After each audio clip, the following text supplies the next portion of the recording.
देवराज news, जनतेचा आवाज जनतेसाठी। देवराज न्यूजला सबस्क्राईब करा आणि बेल आयकॉनवर क्लिक करा। शहरातील खड्ड्यांप्रश्नी तीनही आमदारांनी आक्रमक भूमिका घेत 15 दिवसांतच खड्डे बुजविण्याचा महापालिका प्रशासनाला अल्टिमेटम दिला आहे। अन्यथा डिसेंबरमधील हिवाळी अधिवेशनात लक्षवेधी मांडण्याचा इशाराही दिला आहे।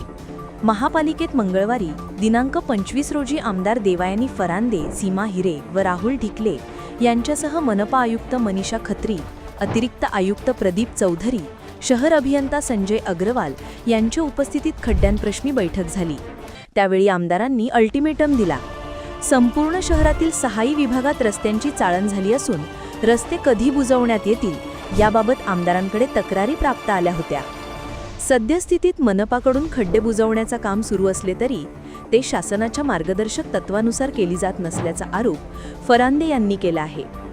शहरात सद्यस्थितीत विभागांतर्गत भुयारी गटारीची कामे, पाणी पुरवठ्याची कामे, भूमिगत MNGL पाईपलाईन, फायबर कंपन्यांचे केबल नेटवर्किंगची कामे यामुळे अनेक रस्त्यांवर खोदकाम सुरू आहे। त्यामुळे रस्त्यांवर खड्डे पडले आहेत। तसेच स्मार्ट सिटी मार्फत विकास कामे सुरू असून त्या अंतर्गत रस्त्यांचे डांबरीकरण व अस्तरीकरण करण्यात येत आहेत। ही सर्व कामे लवकरात लवकर पूर्ण करण्याचे आदेश आमदारांनी मनपा प्रशासनाला दिले आहेत। टीम देवराज न्यूज।